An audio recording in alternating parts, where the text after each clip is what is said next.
AP శాసనమండలి సమావేశాన్ని ఇప్పుడు లైవ్ లో చూద్దాం. విద్యని పేద విద్యార్థులకు అందించే లక్ష్యం, అదేవిధంగా మెరుగైన వైద్యాన్ని పేదలకి అందించే లక్ష్యంగా ఇది తీసుకురావడం జరిగింది అధ్యక్ష.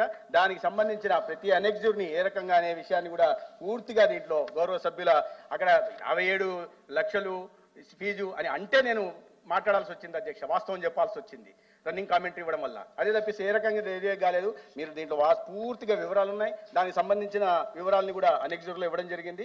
పూర్తిగా మీరు చూసిన తర్వాత మాట్లాడవచ్చు అధ్యక్ష. ధన్యవాదాలు అధ్యక్ష. కుంభ రవిబాబు గారు.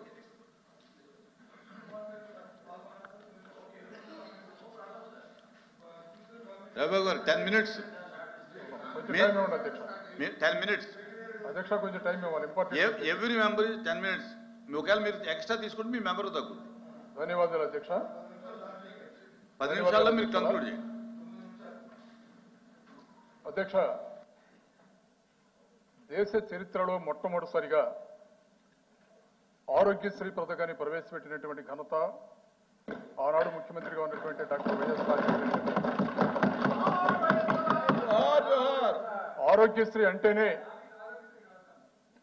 ఆరోగ్యశ్రీ అంటేనే పేద ప్రజల ఆరోగ్యం అధ్యక్ష. రాష్ట్రాల్లో ప్రభుత్వాలు మారినా, ఏ ప్రభుత్వాలు అధికారంలో ఉన్నా పేరు మారింది కానీ ఆరోగ్యశ్రీ పేరు మారదు.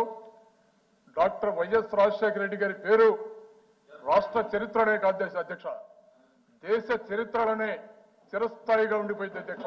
ఇది మనం అందరం గుర్తుపెట్టుకోవాలి అధ్యక్ష.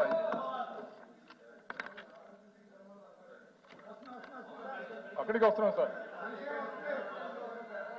తండ్రికి తగ్గ తనయుడిగా రెడ్డి గారు ఏ విధంగా ఆరోగ్యశ్రీ నడిపించారో కూడా ఈ రాష్ట్ర ప్రజలందరూ కూడా తెలుసు. మీరు డైవర్ట్ చేయొచ్చు కానీ మేము మాట్లాడితే దాన్ని తప్పుగా చూపిస్తారు ఎల్ఓపి గారు. ఇక్కడ ఆరోగ్యశ్రీకి సంబంధించిందా మీరు చెప్పండి అధ్యక్ష, ఇది ఆరోగ్యశ్రీకి సంబంధించిందా? వైద్య కాలేజ్